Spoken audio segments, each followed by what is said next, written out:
So we are now at chapter 15. Without charity, there is no salvation.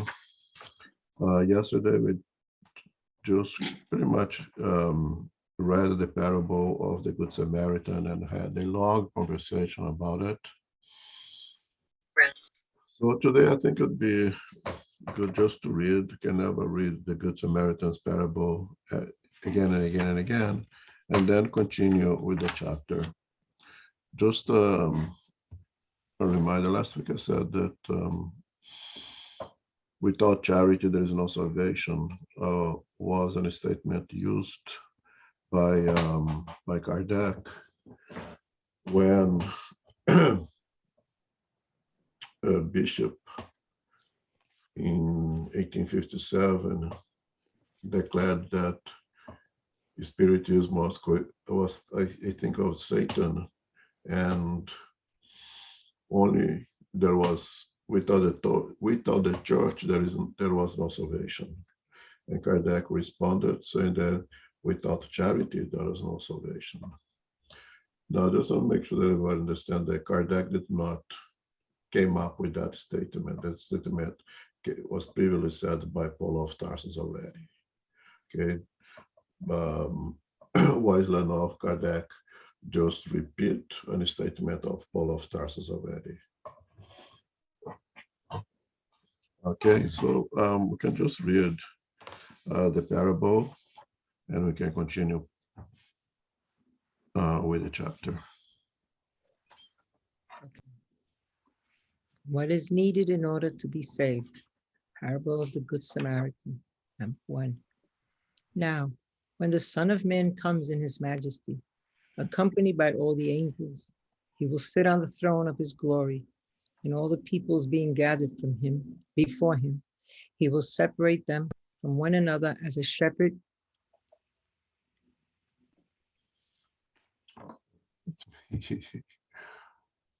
as a shepherd separates the sheep from the goat, and he would place the sheep on his right and the goats on his left. Then the king will say to those who are on his right, "Come, you who are blessed by my Father, take possession of the kingdom that has been prepared for you since the beginning of the world. For I was hungry and you gave me to eat. I was thirsty and you gave me to drink. I was in need of shelter and you sheltered me. I was naked and you clothed me. I was sick and you visited me. I was in prison and you came to see me." Then the righteous will answer him, "Lord, when was it that we saw you hungry and gave you to eat, or thirsty and gave you to drink? When it was that we saw you without a shelter and sheltered you, and without clothes and we clothed you? And when was it that you saw you sick or in prison and came to visit you?" And the king will respond to them, "Verily I say to you, as often as you did it on before of the least of my brothers, it was to me that you did it." Next, to those who are on his left, he will say, "Away from me, you who are accused, go to the eternal fire that has been prepared for the devil and his accused.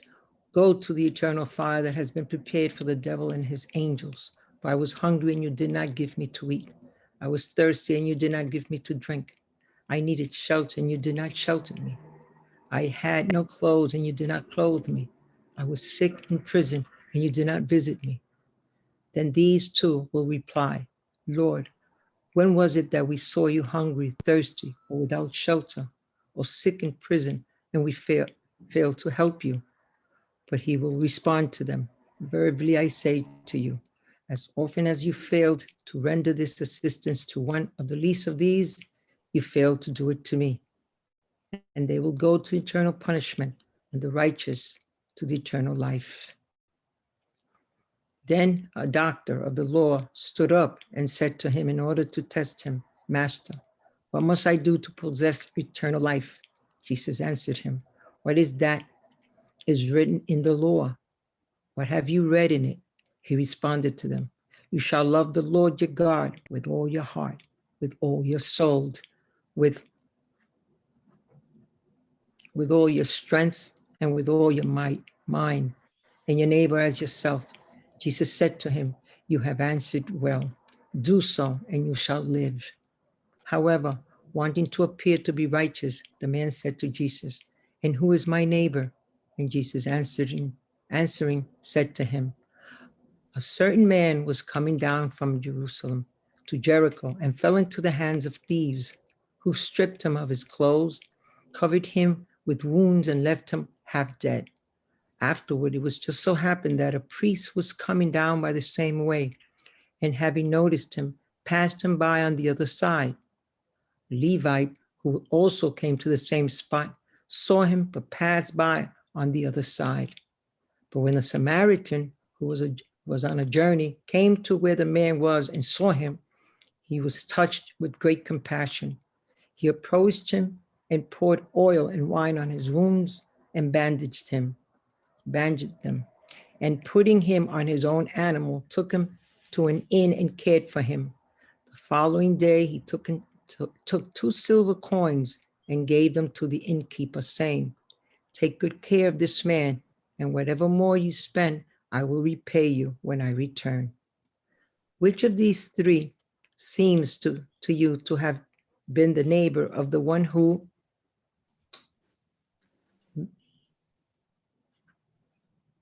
Which of these three seems to you have been the neighbor of the one who fell into the hands of the thieves?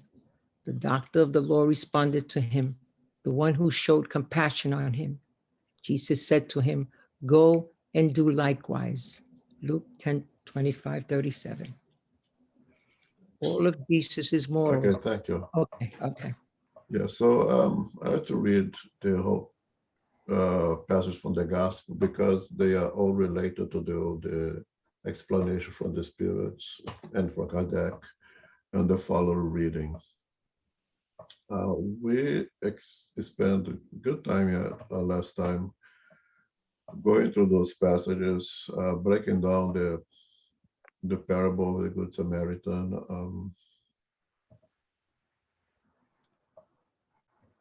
Almost tempted to do the whole thing again, but it'd be counterproductive. If anyone has any questions relating to that, go ahead and ask. And if anyone has any added comments, please go ahead and you can start. We can start right now. Otherwise, you continue to item 3. Just one thing that we didn't mention last week, right? He when he talks about the priest and the Levite, he said that they were coming down, and when this talks about the Samaritan, he says he was going on his journey, not coming down, right? Which is again a state of mind. Yeah. So the very important thing here that we said last week is this passage is extremely rich, and every word has a meaning, and every sentence is has enough for a good hour of lecture on it. And we had heard fantastic lectures on this passage that goes to 2 hours and feels like 15 minutes. It's so interesting. I wish it could really go through more and more and repeat the whole thing again. But just a quick recap over here, since we went over there, it starts by the state of mind, as John just said. The man was going down from Jerusalem to Jericho, which is like living a sanctified city and going down to something like Las Vegas, so to say, in the Sin City. Of course, it's all a symbol to represent the someone as living a higher state of vibration to a lower state of vibration, and become exposed, become likely to be attacked by negative forces. And this unidentifiable person was indeed attacked by negative forces. And this unidentified, that is very important, could not recognize if he was a Samaritan also, if was a Jewish, if was a Roman soldier, if was whatever, which today you can bring to to say if it was black, if it was white, if it was Chinese, if it was Russian, these discussions that we have right now, that doesn't really matter. It's just a human being laying there in need of help. And someone who has the knowledge, a doctor and Levite, passes by and completely ignore, then you are going down as well, right? And then someone that it doesn't say if I was going down or not, was just traveling, sees someone in need and provides that need immediately without questioning who is this man, where does that man come from, put that man in need on his horse with and take him to a place, place himself in the position of a servant, because at a time it was the slaves who would be pulling their owners on their horses. And the richness goes on and on and on and on and on in this passage, but the very base, the very foundation of the story is the charity. The charity, and according to Jesus, benevolence, indulgence, and forgiveness that is practiced by the Samaritan without any recitation, and is a charity practice in its complete form in this parable.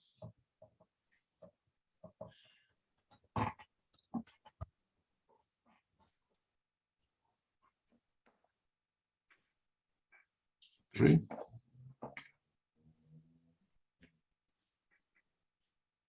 We begin with number 3. All of Jesus' morals are summed up in charity and humility, that is, in the 2 virtues contrary to selfishness and pride. In all his teachings, he points these 2 virtues as being the way to eternal happiness.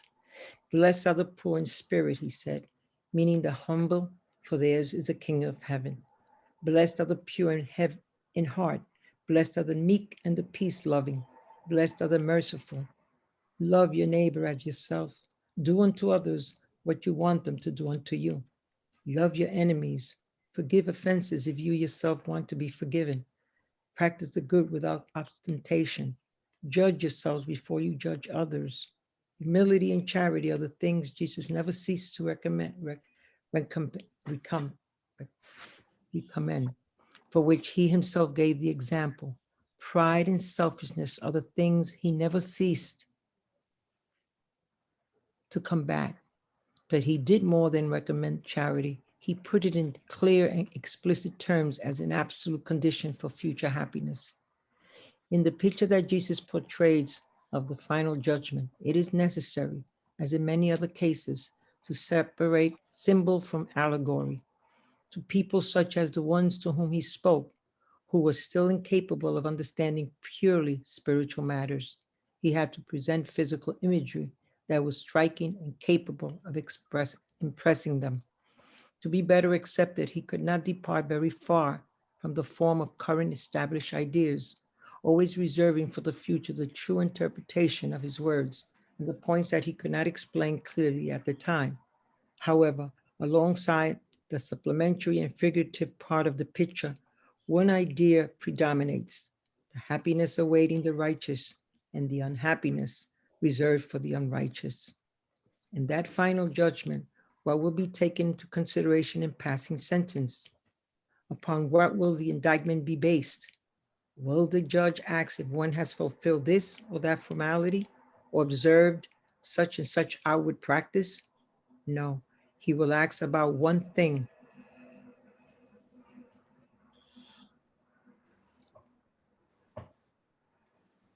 He will ask one thing only, the practice of charity. And in passing sentence, he will say, you who assisted your brothers and sisters, go on the right. You who are harsh toward them, go on the left. Will he inquire as to the orthodoxy of their faith? Will he make a distinction between those who believe in one manner and those who believe in another? No, for Jesus places the Samaritan, regarded as a heretic, but who showed love toward his neighbor, above orthodoxy that lacks charity. Jesus did not make charity only one of the conditions for salvation, but the sole condition. If there were other conditions to fulfill, he would have mentioned them. If he places charity on the first plane of the virtues, it is because charity implicitly entails all the others: humility, kindness, benevolence, indulgence, justice, etc. And because it is the complete negation of pride and selfishness.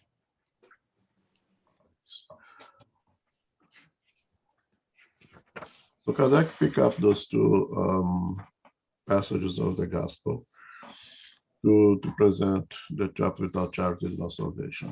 And in the first one, the one that presented by Matthew 1, chapter 25, items 31 to 46, Jesus creates the separation, make up that the style of the separation of the righteous and the unrighteous, right? The ones who go to the right, the ones who go to the left. And in the second one, he used the parable of the Samaritan. Here, on these two passages, but if you go back in this, as the Spirit's put it here to us, in all of the passages of the gospel, what is stressed upon is charity. It's area charity and humility. I believe they feel the necessity to reinforce humility, but we understand that in the practice of charity in its completeness, it cannot be possible without humility, because we now understand charity as being this complete package of all virtues combined. Charity as being the true action of love. And that would not be possible if humility was not part of that package. I understand in my view over here that the Spirit of Kardec wants really to stress humility over here as being absolutely fundamental to us to actually practice charity. But you see over here, all the teachings of Jesus, the main focus is one word: charity, love in action. And of course, that cannot be done without humility. Blessed are the pure in spirit, humility. Blessed are the pure in heart, humility. Blessed are the meek and the peace, love, and humility and charity. Blessed are the merciful, charity. Love your neighbor as you love yourself, charity and humility. Do unto others what you want us to do unto you, the same situations, humility and charity. Love your enemies, charity and forgiveness, forgiving all the offenses as you like to be forgiven of your own. Charity, again, charity, benevolence, indulgence, and forgiveness, right? You can put the whole teachings in of Christ is one word, charity, but then you're going to have to break down these words into benevolence, indulgence, and forgiveness. And then you're going to have to break down benevolence into the existentialism, the giving of yourself, and then you have to break down indulgence in many things. And that's the need of having these extensive works, because we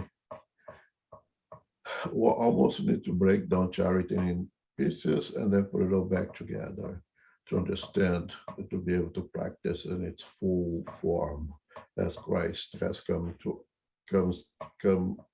teach us. And perhaps the greatest demonstration of charity in itself is the coming of Christ. The pure spirits have done all his hard work already, have learned all the lessons that he needed to learn to reach the level of Christ, choose to come himself, walk with us, do what he teaches, but not put in a book, but walking with us and doing it with us. I don't think one can imagine greater charity of that. And as being placed on the cross, ask our Father to forgive, for they do not know what they are doing. So Christ is, in accordance to Spiritism, the model that we need to follow. They are still very far from being to do so, but the one that we should strive to follow, so we'll be able to exercise charity in its completeness as he did teach it to us. In the first reading of the gospel, and the separation of the good to the right, the not so good to the left, the image created by Jesus is very palpable, it's very material, it's very physical.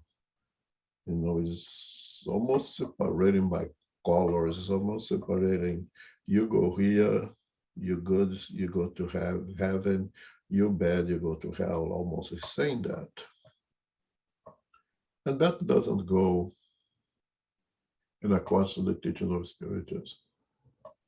And doesn't go with the teachings of Christ and its general, because it contradicts many of the other passages from Christ itself, like the parable of the two sons, when the father runs after the son who is come towards him and embraces him, right? If you read this passage, now they're reading about the separation, you see that son should be taken to the left and will be fried in hell, so to say. So there is a little contradiction here, and the spirits come to explain to us. Jesus would speak to us in accordance to our level, in accordance to our ability to understand what he was saying, and would use imageries that would create an impact, that would be able to teach us the valuable lessons of the moment. Being as ignorant as we were at that time, and make sure that we understand, I say we, I'm not pointing fingers at anyone, is we, the human race at that time. He had to use such powerful,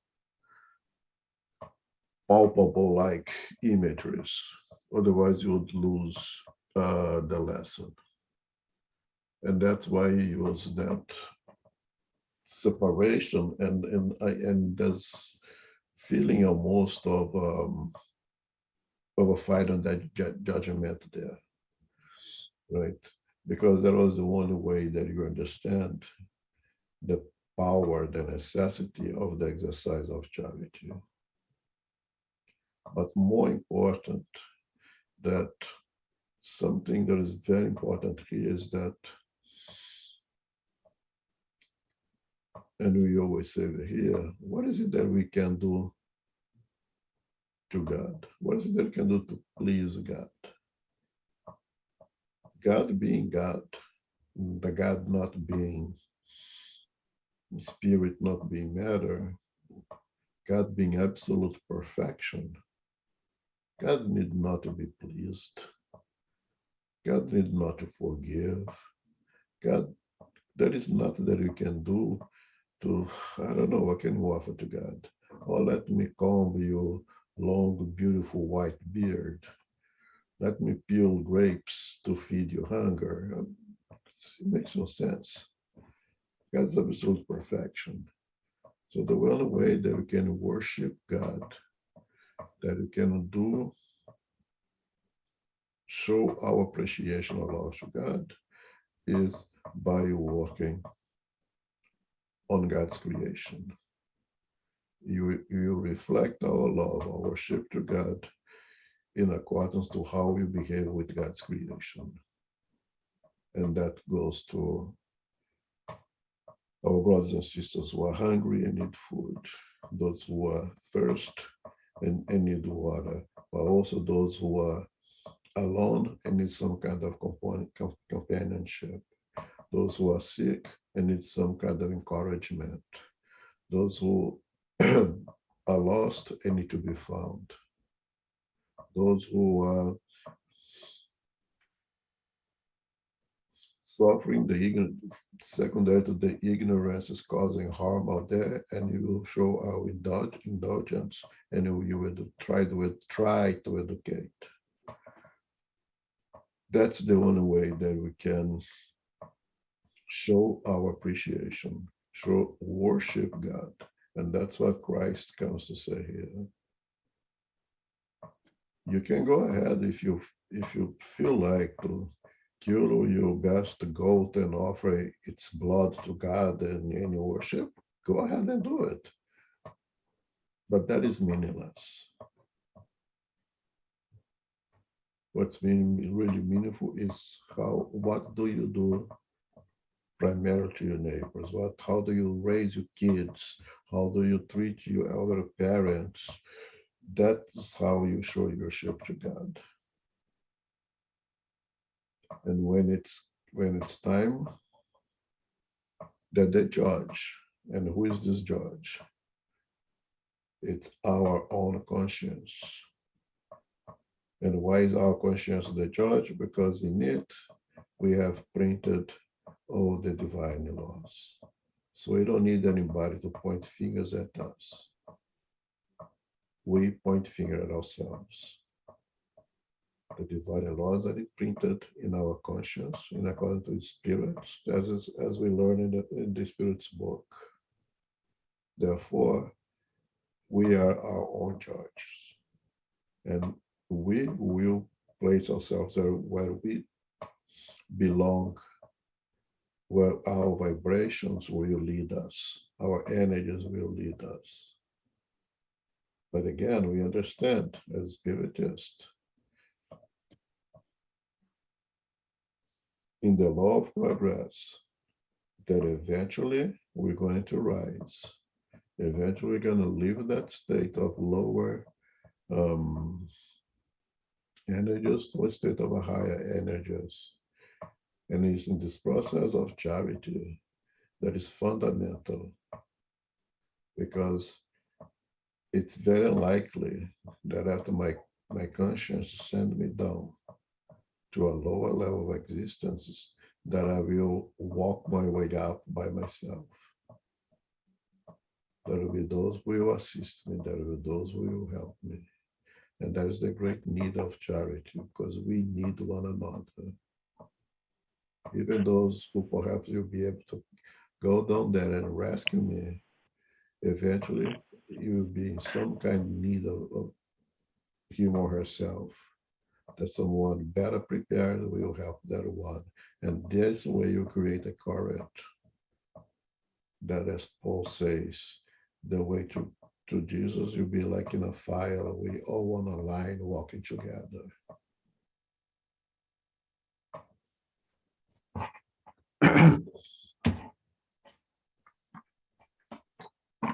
And the only condition that Jesus placed us to reach that salvation is the exercise of charity. Now, one of the things that I was thinking about and was lucky to find a speech of Arthur Valadares is in the salvation. Charity, we kind of have discussed a lot, and if you go to all the lectures and all the different discussions in this chapter, which is there is thousands if you look for it, everyone spends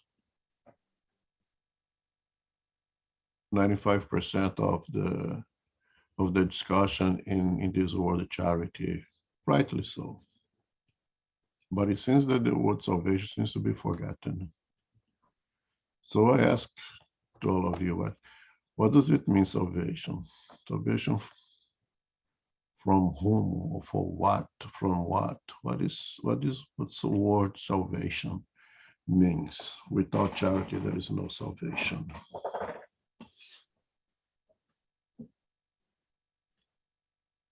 And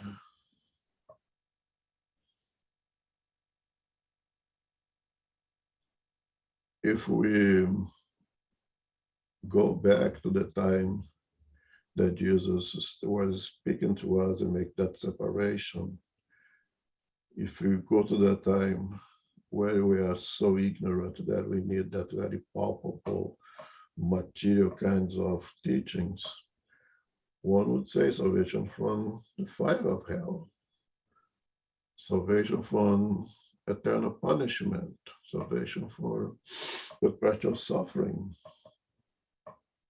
Well, that doesn't suit us anymore. I don't think most of us would be satisfied with this answer anymore, because it does contradict the teachings of Christ, and therefore the teachings of Spiritism. But then again, salvation, what does it mean? That's a difficult word.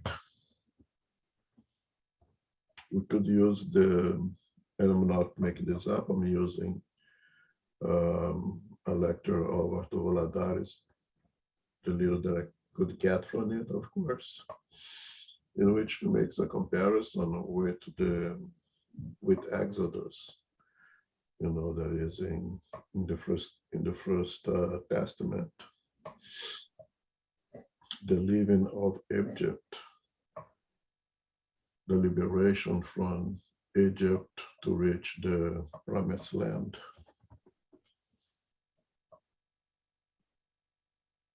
And of course, it's an analogy, but the salvation means exactly that: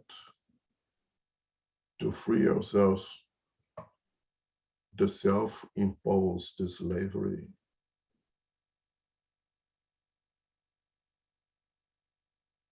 To free ourselves from the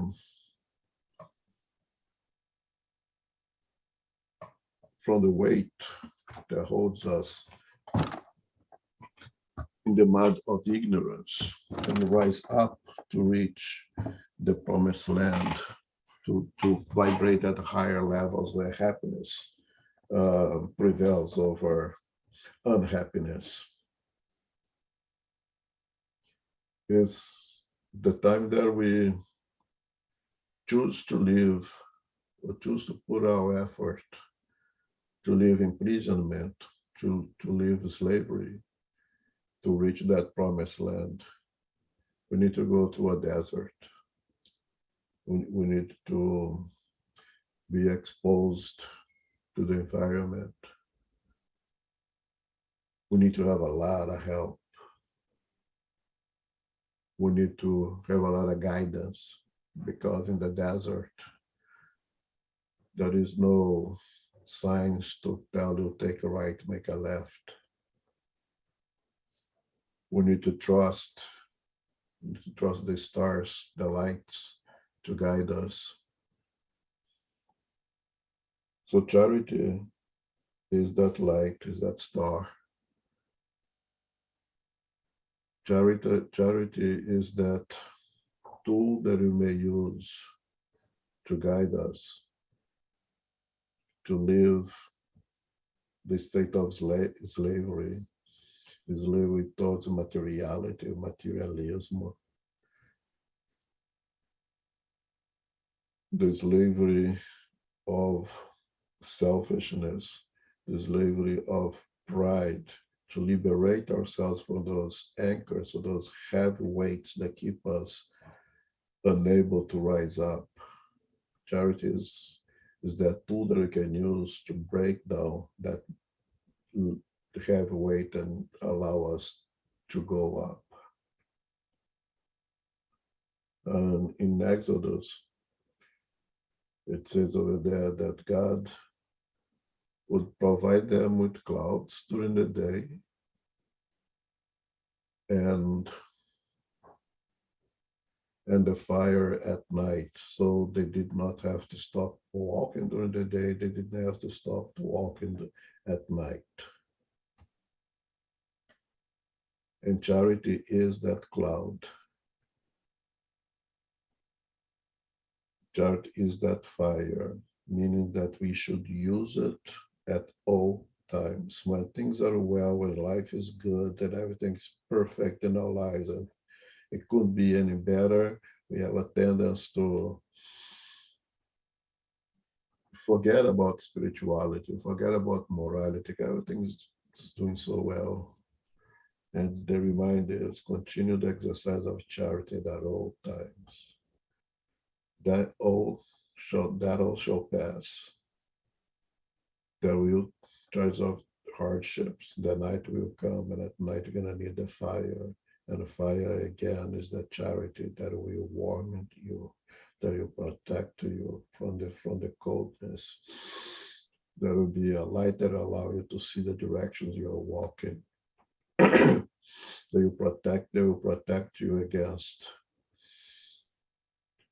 lower energies again, against thieves, against snakes or whatever. Charity is that tool that you can and should use at all times, during the day, at night, always. And why would that be?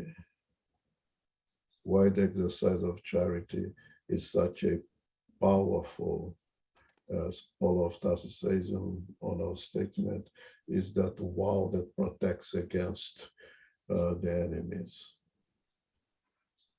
In the exercise of charity 24/7, it's well impossible for us 24/7. More often than not, we create for ourselves that protecting level of energies that will be that force that will help us to, one, to be free from inferior influences, and two, to be in harmony, in synchrony with the good advisors who can advise us towards the way, the direction to that promised land. There will be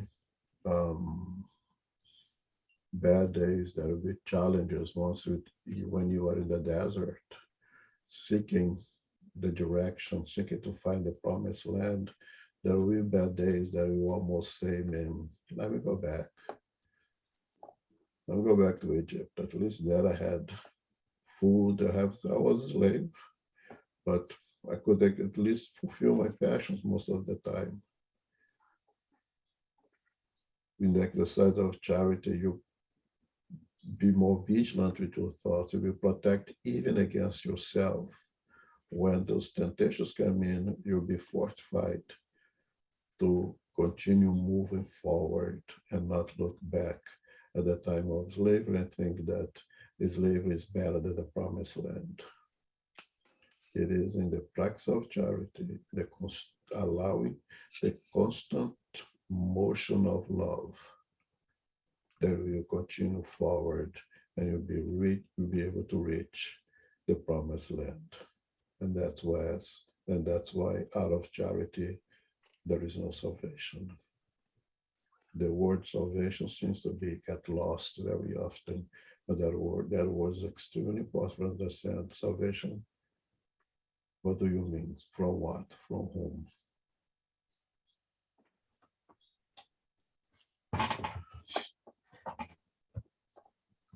Okay, comments? I think you can look at salvation as a path forward, right? Without charity, there is no path forward in our personal journey, progress, personal journey, right? We get stuck in our imperfections, in our limitations, and it's just when we open ourselves to help outside of our own inner world, we can find a path to move forward. Yeah, is another word could use in my interpretations, liberation from our ignorance, liberation from our limitations, liberation from materialism, from selfishness and pride.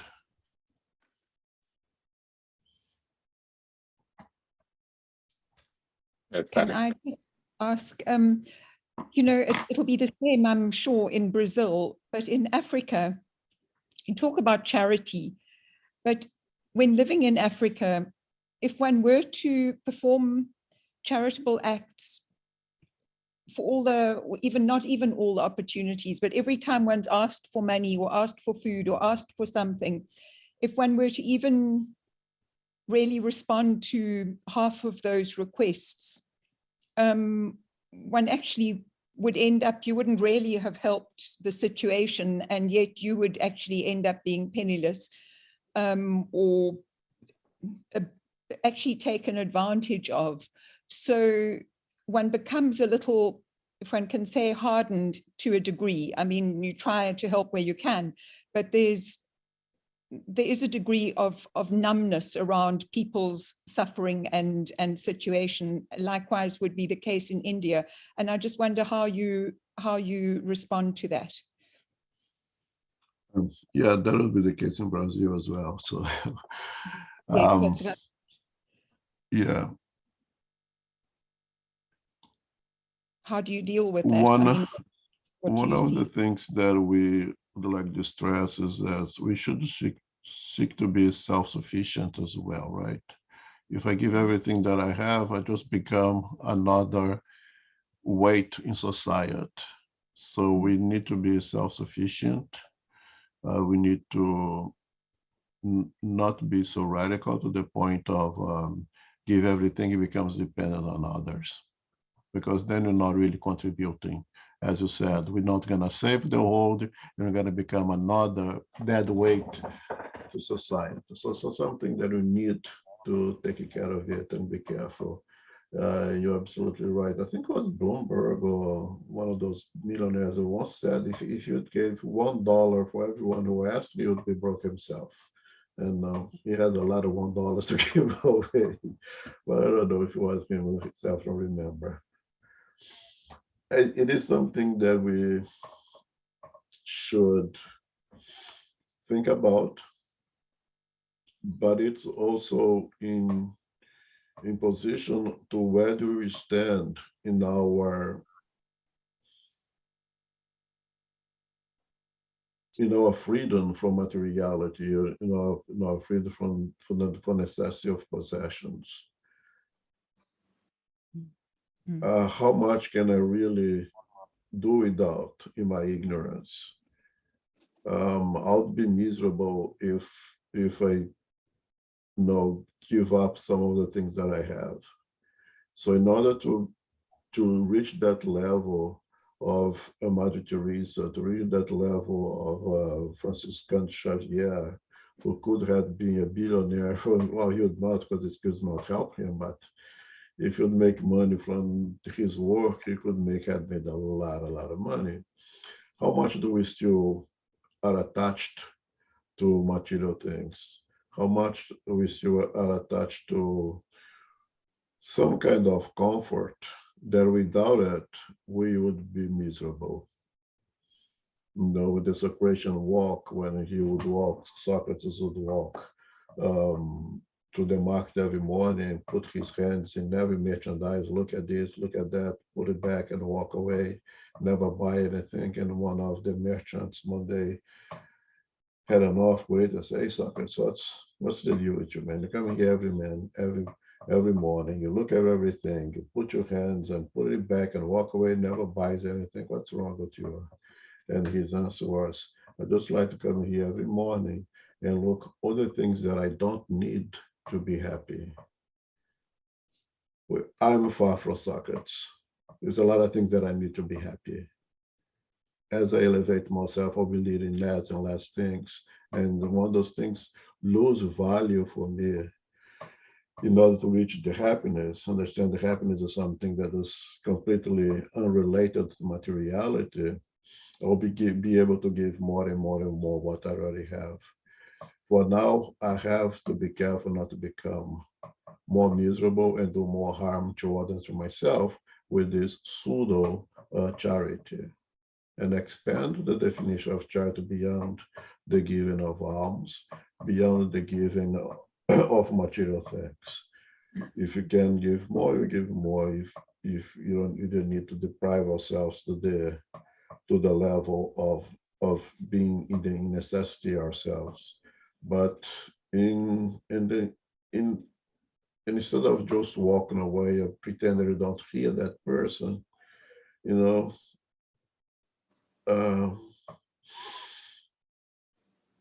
have a conversation, say, yeah, I'm sorry, friend.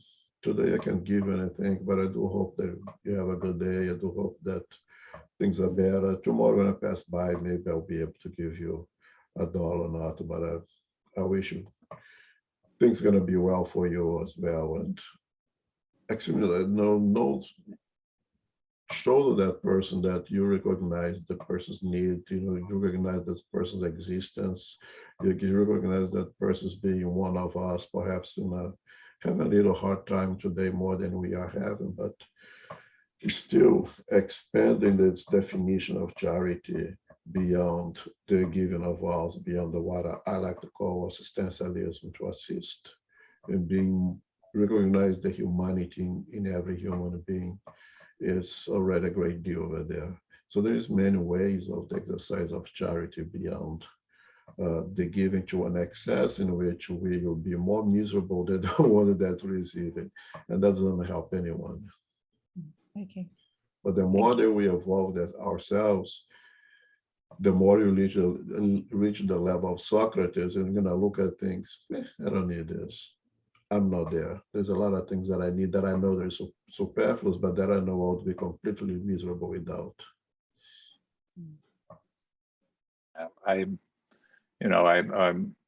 the concept of charity, the ample concept, at our level of evolution, to practice charity is an exercise, right? It's something that we need to practice. It's not something that belongs to us. Like breathing or blinking. You don't need to pay attention that you are doing that. As we evolve and we become,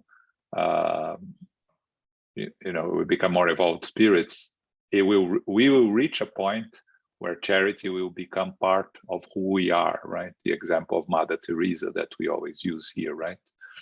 And that she went to rescue that man that was dying and put him in her lap, and he died. He expired when she was holding him, and the journalist said, I couldn't do this even for $1 million. And she said, neither could I, only for love. That's charity in its purest sense, right? It's part of her. She doesn't need to make an effort. It's who she is. We still need to make an effort, and even by making an effort, we still fail. But if we don't exercise, it's like Elmo always say, if you go to the gym to exercise, the first day hurts, the second day hurts, the third day gets better. It's the exercising that you build muscles, you build resistance, and charity is the same thing. We need to exercise, and we need to look back at our actions every day and ask ourselves how much real charity did we do. And again, what Elmo said is not alms giving, because that's easy. To give $1 to the guy in the corner, that's the easy thing to do, right? I remember that I recommended this movie, and Wayne watched the movie and commented, right? The same kind of wonderful, right? Or something like that is the title, Wayne. When the homeless tell the guy, it's not the $1 that's going to make the difference. It's the attention you pay to me that makes the difference. Recognizing that I'm somebody that makes the difference. The $1 I go there and spend in a food and it disappears. That's not what makes the difference, right? So I think that the concept, we need to to always keep working on our concept of charity and improving our own understanding and concept of charity. Yes, thank you.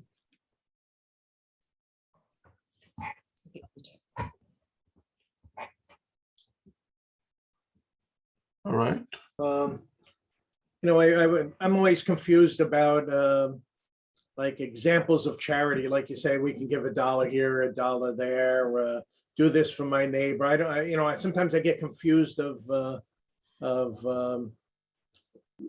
what constitutes charity. Is, if I help my neighbor do this, is that and I don't expect anything back, is that charity? But I'm learning that like you said, charity is an exercise, and it builds empathy for others, and that empathy, when you absorb it, makes you feel you don't complain about your hardships. You complain less about your own hardships, because your empathy for others is becomes an example to yourself that of what really hardships are. But when you live in an area where, when I used to live in New York City, there were a lot more. I could go downstairs from my apartment building and see people in need. When you live in a better area, well, you know what I mean. You can't just go outside and see people in need. They do have needs, I guess, and maybe I reach out at certain times. They need help. People I don't know. They need to drag some junk to the recycling center or something like that. I never understand does that charity, but it's an effort. You got to keep trying. I think one thing that is said, I'm sorry, go ahead. Go ahead, Elmo. No, go ahead. One important thing that you said over there is without expectation of a return. That itself defines charity right then and there. Okay. At the moment that I do something and expect at least a thank you, it's already an exchange. It's no longer charity. It's already a bargaining. I'll give you something, I give something back. Right. At the moment that you feel good, yeah. At the moment that you eliminate completely, even the feeling of good, I expect no return for it. I'm doing this for the sake of doing this. That's charity.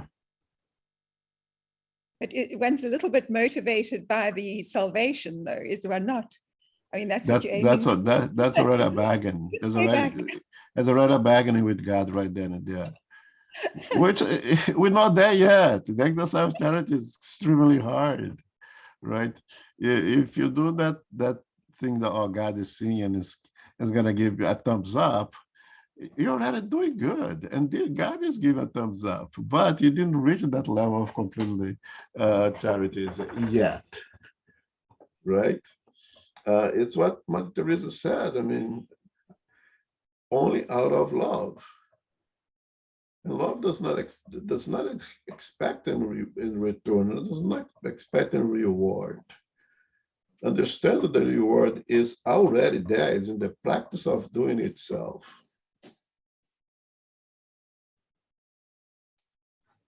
I think we need to keep expanding our understanding of charity, and I think you brought some very good points, Wayne, because when we look around us and we don't see anyone in need of physical necessities, where is charity? Well, charity is helping our cousin that lives 3 states away, but is going to a crisis and needs to vent during 1 hour on the phone, and we have no desire to listen, but we stay there listening and patiently listening and trying to give some moral support.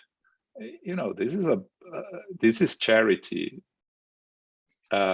that we sometimes we don't consider charity, but sometimes that's more important, because making a difference in one life in the sense of a more spiritual, psychological assistance, it's much more important than giving, you know, $5 to someone that is going to need food. Yes, the $5 is important, but sometimes you don't see anyone around you that needs the $5. So, but there are so many, especially these days, that people are struggling with different things: the loneliness, the lack of understanding of what's going on around the world. So many ways that we can expand our understanding of charity. And again, the real charity is to move out of ourselves to others, right? Because when we are thinking about ourselves, like I almost said, when we're doing an exchange, it's better than not doing it.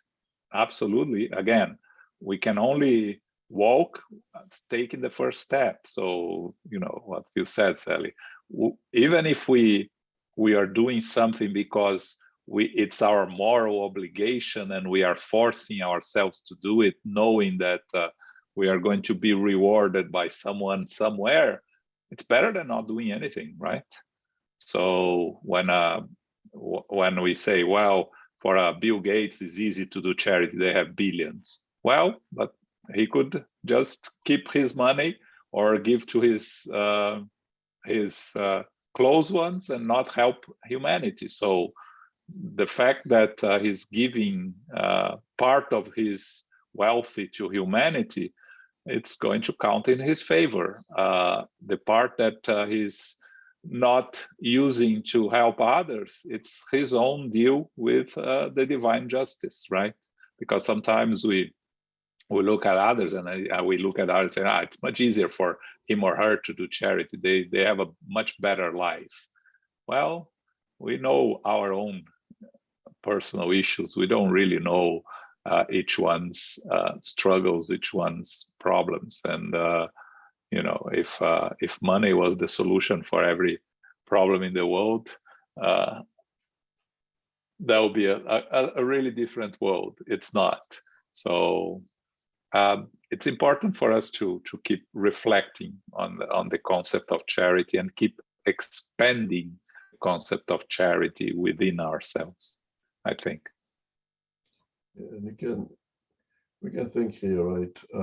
If we limit charity to assistantialism, if we leave aside forgiveness, if we leave aside indulgence, if we leave aside the giving of oneself, and put charity, minimizes it to assistantialism, I'll ask, how could these people, let's say in Finland, be ever saved? You're not going to find somebody in Finland that needs $1 from you, that needs 25 cents from you. You know, again, elected the happiest people in the world. There is no poverty. I mean, so are they condemned to not reach salvation? Because there is no way to price charity if you limit charity to only assistantialism. But I'm sure that there is somebody who needs a little bit of your time. There is a smile of you. There's somebody laying in a hospital bed with no one to come to visit because all the family members are deceased. That you call, walk over there and just say, hey, can I get you something? Hey, can we pray together? And once you do that without expecting return, that's pure charity right then and there.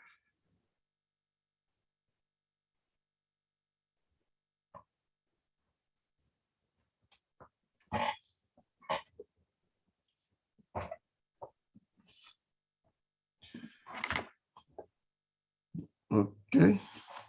The greatest commandment. Okay. Oh, I forgot that. Okay. The greatest commandment, number 4. But having found out that he had put the Sadducees to silence, the Pharisees got together, and one of them, who was a doctor of the law, came to ask this question of him in order to test him. Master, what is the greatest commandment of the law?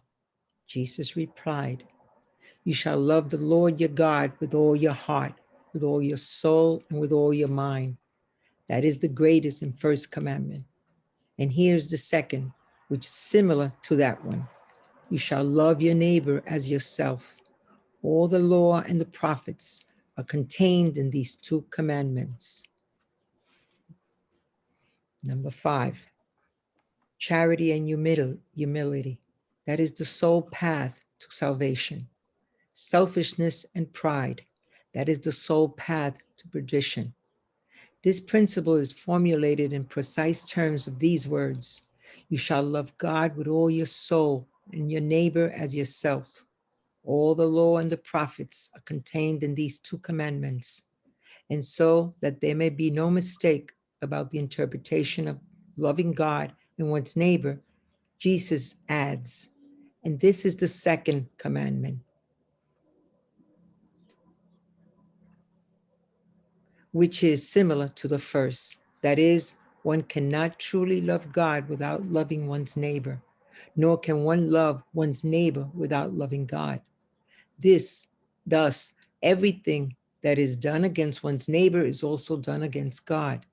And since one cannot love God without practicing charity towards one's neighbor, all of humankind's duties are summed up in the maxim, without charity, there is no salvation. So I think we already covered this. Mhm. When Jesus said that the first and the greatest commandment is to love God our Father with everything, right? With our love, all our power, all intellect, all of material powers, all our spiritual powers. And the second is similar to the first. Love your neighbor as you love yourself. So here, one thing is easily forgotten is love yourself. No, it's love your neighbor as you love yourself. So you have to start with loving ourselves. Then you love our neighbors. And by doing that, we will express, we will worship God. That's how we can exercise the love to God. Because I may love God and sit on my couch all day long. I can love God and choose to go into a temple and retrieve myself and just being vibrating my love to God 24/7. And then I'll ask, what good am I doing to God? Sitting in that temple, chanting, and eating what was brought for me. Now I even produce my own food. How am I contributing to the creation? To express our worship, our love to God, we need to be, as human beings, co-creators, each one of us at our limited capability, of course, or in the co-creation with God, making this world a better world for all of us. Going this planet is not going to be transformed into a world of regeneration from trial and expiation by simply the will of God, just because we love God. We need to work for that transformation, we need to make this happen. So we can only do that to worship the creation, to show our love, and to love God with all our energies.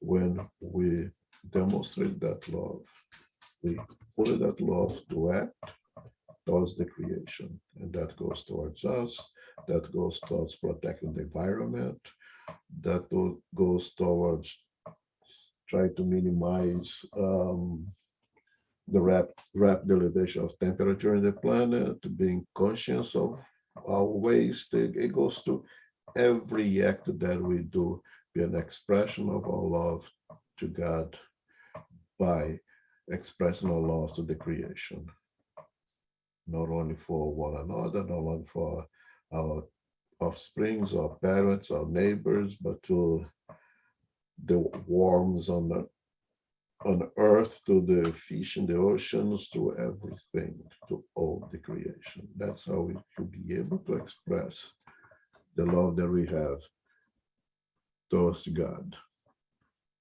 And the charity, expand the charity to everywhere and to everything, to all the creation. Without charity, there is no salvation. You can only bring things to now, to where you are living these days right now. What can I do to minimize global warming? Out of my love to God, I want a better planet for all of us to live in. What's my contribution to prevent new wars and destructions throughout this planet? What's my contribution to inflict the necessity for peace in every human heart? What can I do? There's got to be something that I can do. If it's nothing, only by my prayers and by vibrations.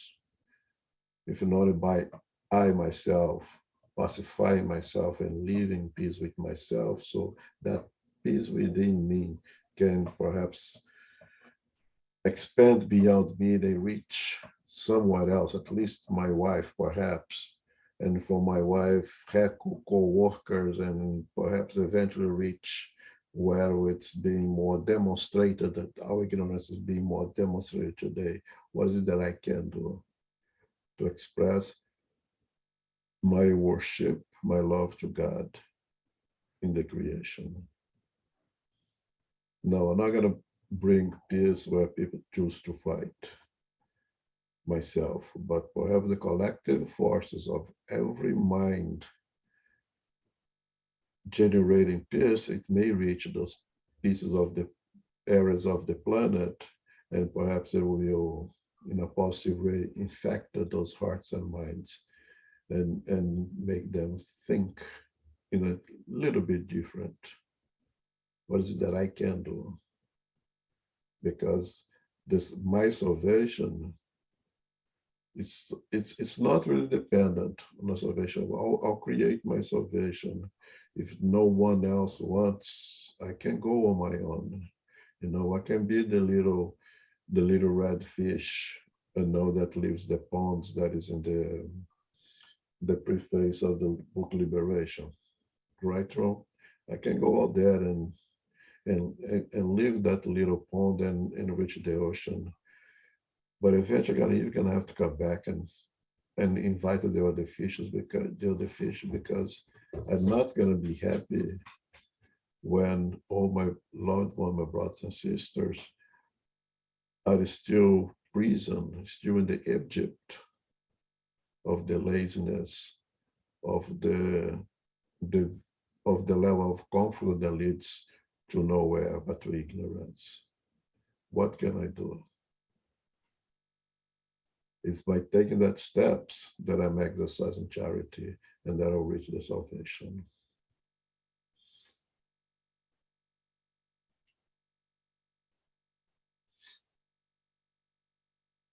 Okay, comments? I was watching a live before that, and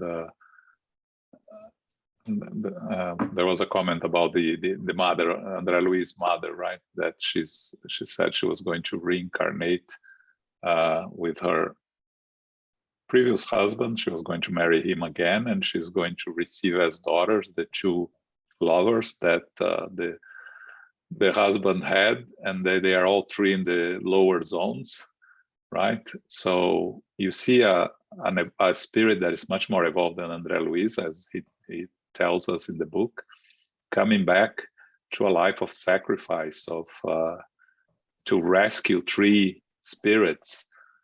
How do you do that, right?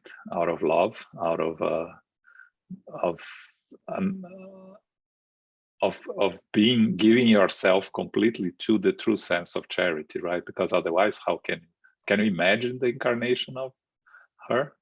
That probably she's in the middle of it, or already did a good part of it, because the book was written in 1939. But that's the concept of charity, out of, not out of charity because she wants, but because it's who she is, right? It's part of her. That's where we need to try to get someday, right? Yeah, it is. This woman is the little fish, right? That's returned to the pond to rescue all the other fish. Yeah. It's the guy in Plato's cave, who were able to reach the sunlight, experience the wonder of sunlight, but couldn't be happy there with that happiness. Had to go back and retrieve the others, and fall into the cave in the darkness once again. That's charity.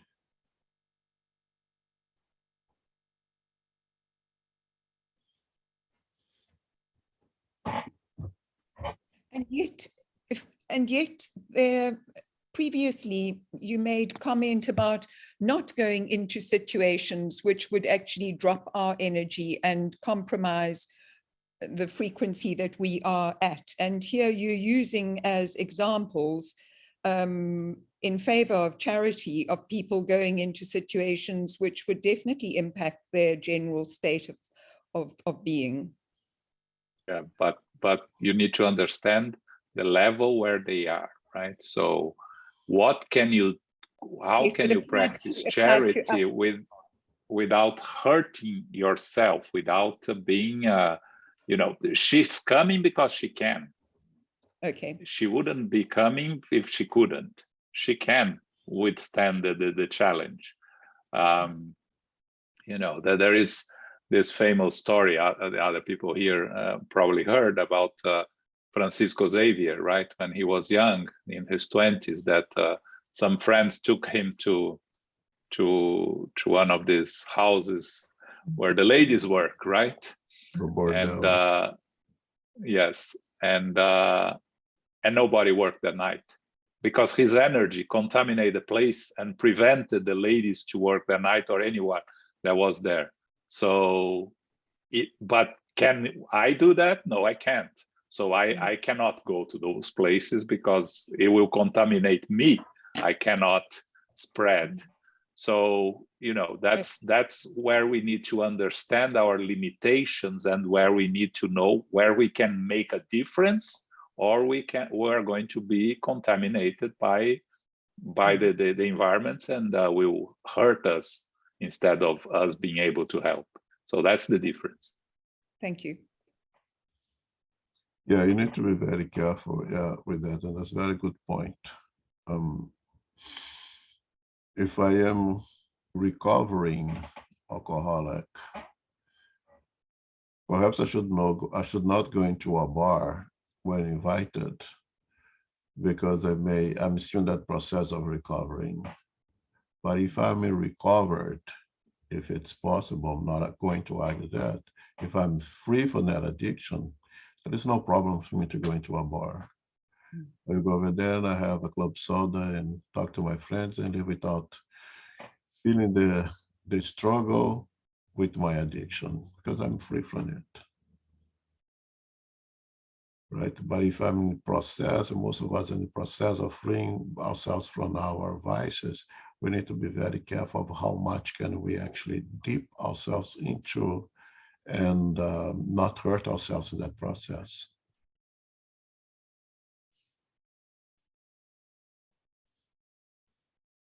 Someone like the lady in the story that has reached the level of Socrates. Now look at all the things that I don't need to be happy. That's good. But if some of us are still stuck on those vices, still so stuck in sexuality, sensuality, and of forms, perhaps it's not the right thing for us to return there. If I still have in myself, if that lady still has in herself a little trace of anger or disappointment of the affairs of the ex-husband, perhaps you could not take that enterprise. She was prepared, she was ready for it, she could do it. You can imagine, right? She's going to compete for her husband with the two daughters, right? Because the two daughters are in love with the husband. So she needs to be evolved enough to stay above these disputes. And you know, the fact that she's coming and she's ready. It doesn't mean that she's not going to suffer. It doesn't mean that she's not going to struggle. Doesn't mean she's but going to succeed either. doesn't mean she's going to succeed either. Yeah, but she has the tools to face it. She has the right tools to face it. Like when you go to people that work to as Elmo brought the addiction, right? People that work in places to, recovering addicts, right? It's a struggle, right? But you have the tools to work in that place. It doesn't mean that you are going to rest to be able to help all those there.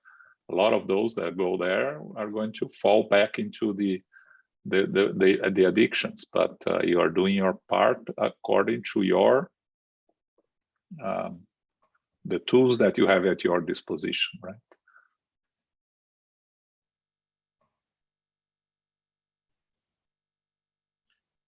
The thing is,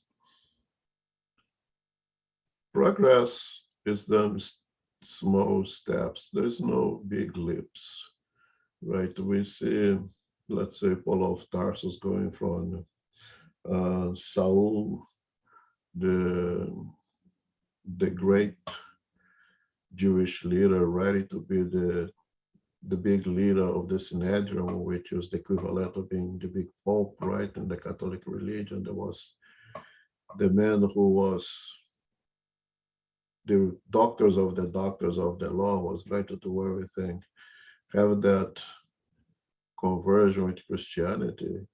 We would not think that he created that leap just by the sight of Jesus and falling from the horse. It's too much. I'd say that he had everything that in there. All he had to do was redirect, to change the energy from one thing to another, right? So he was ready for that, and he succeeded on doing that. Now, if you're not ready to take those big leaps, you better not, because you're gonna fall, not gonna be able to do it. And that is part of the charity to oneself, to know thyself,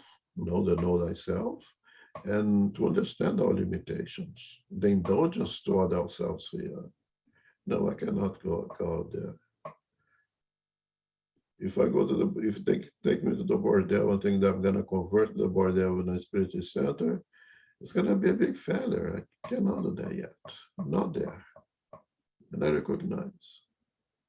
Now, I have to be sincere and frank. I'm not going because I am weak, or because I really enjoy the other side more than of anything else. I'm going there because I'm too lazy for the necessary effort. And all those things are part of knowing oneself and loving oneself. But we're gonna have to take some chances at one point. I'm gonna say, I'm gonna have to put these wings to work and leave this nest at one point.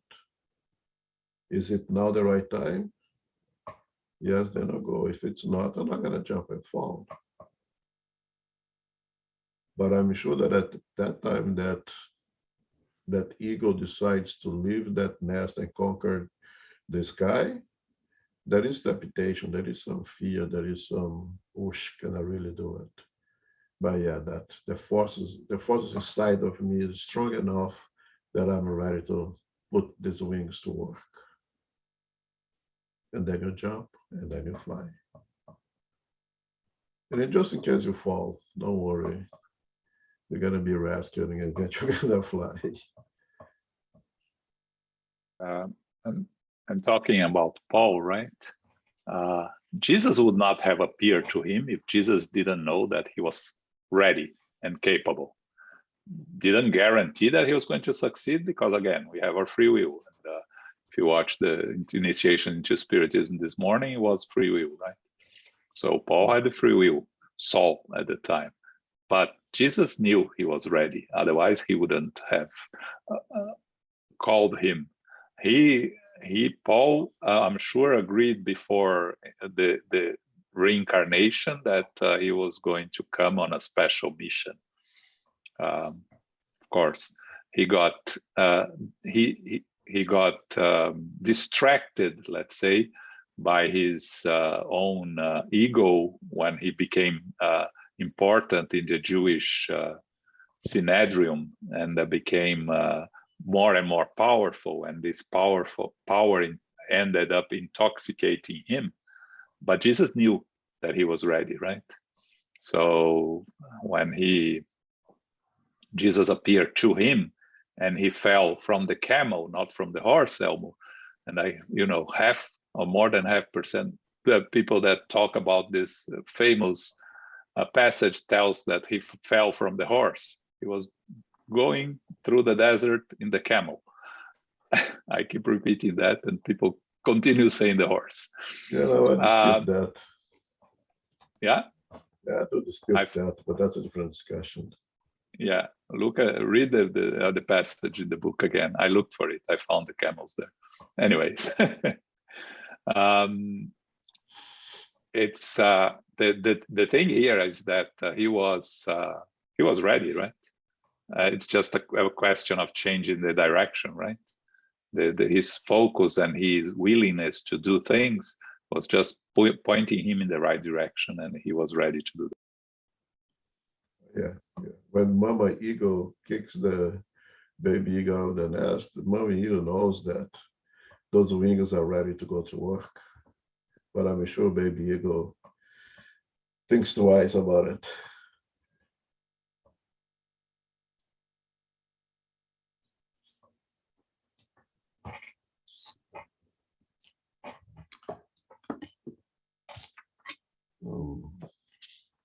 That's it.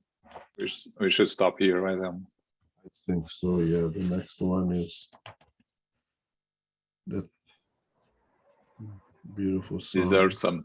Deserves time. Yeah. Yeah, we need time with that. Any more comments here?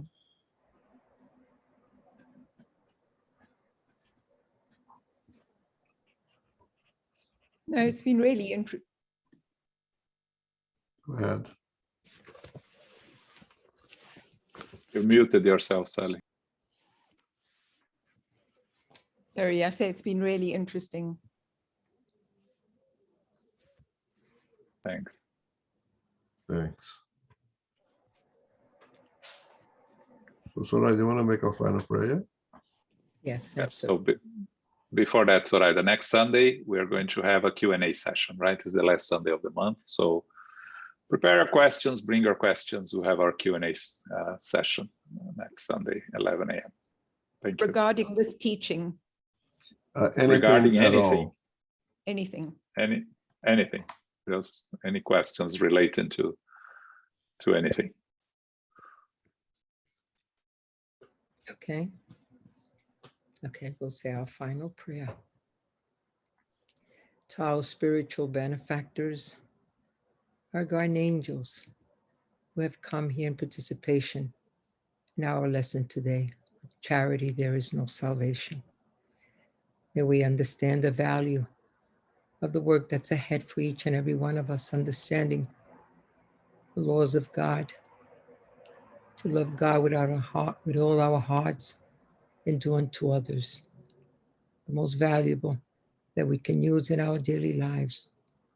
We ask for assistance and courage to continue living a life of peace and in love.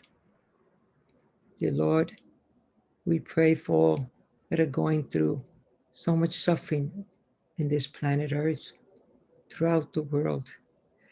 May we continue with our prayers, sending them vibrations of love of faith and of strength. We give thanks to our beautiful teachers that have been giving us the lessons and giving us the light of understanding the path of Jesus. And we thank them. We thank you, Sara Congo, Joel Congo, and Elmo Deslantes, and all the participants that unite here and in all our meetings. May we keep strong with prayers for the universe itself. We pray for the United States Spiritist Council, United States Spiritist Federation, mediums and workers we are grateful for. May we continue throughout the week with our prayers and studying of the gospel in the week. We thank you, dear Lord, and we ask permission to close our meeting today. So be it.